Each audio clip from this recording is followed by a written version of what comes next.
शब मेराज की रात, आयत करीमा और सूरत इखलास का ऐसा अमल जिसे करते ही मन की मुराद पूरी होगी इंशाअल्लाह। एक बार दुरूद शरीफ पढ़ लीजिएगा। अस्सलामु अलैकुम। आज आपको इंशाअल्लाह 27वीं रजब की रात यानी शब मेराज के लिए ख़ास वजीफ़ा बताऊंगा। यह वजीफ़ा ख़ास उन हजरात के लिए है जो अभी तक गैर शादीशुदा हैं और उनको अच्छा रिश्ता नहीं मिल रहा है, खुआ वो लड़का है या लड़की। यह अमल कोई भी आकिल इंसान अपने लिए कर सकता है, या ऐसे वालिदैन जो अपनी औलाद के लिए परेशान हैं कि उनकी शादी नहीं हो रही, तो वालिदैन भी अपनी औलाद के लिए कर सकते हैं।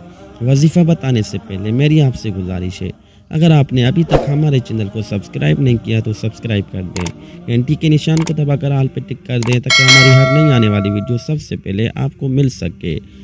रजब इस्लामी साल का 7वां महीना है। अहले अरब इस महीने को अल्लाह ताला का महीना कहते हैं। इस रात रसूलुल्लाह सल्लल्लाहु ताला अलैहि वसल्लम को मेराज करवाई गई। इस माह अल्लाह ताला अपने बंदों पर रहमत व मगफिरत उंडेलता है। इस माह में 5 रातें बहुत अफजल हैं।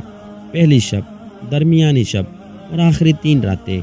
इस माह में दुआ कबूल होती है। अल्लाह ताला कुरान मजीद में फरमाते हैं, पाक है वो ज़ात जो अपने ख़ास बंदे को रातों रात ले गई मस्जिद हराम से मस्जिद अक्सा तक, जिसके इर्द गिर्द हमने बरकत रखी कि हम उसे अपनी अजीम निशानियां दिखाएं। बेशक वो सुनता और देखता है। ये अमल शब मेराज की रात का है। बहुत ही मुजर्रब अमल है। लड़का या लड़की अपने लिए करना चाहें तो कर सकते हैं, या वालिदैन अपनी औलाद के लिए करना चाहें तो कर सकते हैं। 27वीं रजब की रात इशा के बाद 2 रकात नमाज नफिल अदा करनी है।